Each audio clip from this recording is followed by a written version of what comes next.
আজ থেকে শুরু হলো বিএফএফ এএফসি এ ডিপ্লোমা কোর্স 2025-এর প্রথম পর্ব। বাংলাদেশ ফুটবল ফেডারেশনের ব্যবস্থাপনায় এএফসি সার্টিফাইড এর এই কোর্সের এটি চতুর্থ আয়োজন।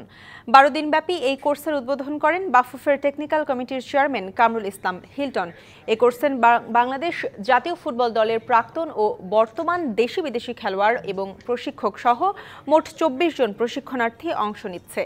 কোর্সের উদ্বোধনী অনুষ্ঠান শেষে বাফুফে আর্টিফিশিয়াল টার্ফে বাফুফে ফুটবল একাডেমিতে প্রশিক্ষণরত খুদে ফুটবলারদের মধ্যে নতুন জার্সি প্রদান করেন বাংলাদেশ ফুটবল দলের অধিনায়ক ও গ্রাসরুট অ্যাম্বাসেডর জামাল ভুঁইয়া।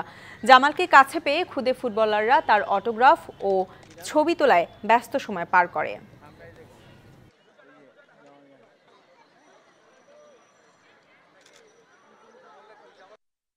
এটা ভালো লাগছে, মানে এখানে অনেক বাচ্চারা আছে, সবাই একটা স্বপ্ন আছে to become a football player. তো আমি ওর মতন ছিল। সো আজকে যে হ্যাপিনেস যেটা দেখলাম, এটা আমার খুব ভালো লাগছে। মেবি ওরা আমাকে আইডলাইজ করে, এটা আমার জন্য একটা প্রাউড মোমেন্ট। কিন্তু আমি বলবো ওরা নিজে যে স্বপ্ন আছে ওইটা নিজে ফলো করতে হবে। প্রায় 18টা কোচিংয়ের প্রোগ্রাম হাতে নিয়েছি। সেক্ষেত্রে অলরেডি আমরা রাজশাহী গ্রাসরুট দিয়ে শুরু করেছি। 8টা বিভাগ এবং বিভিন্ন জেলা এবং বিএফএফে আমরা 18টা প্রোগ্রাম সাজিয়েছি।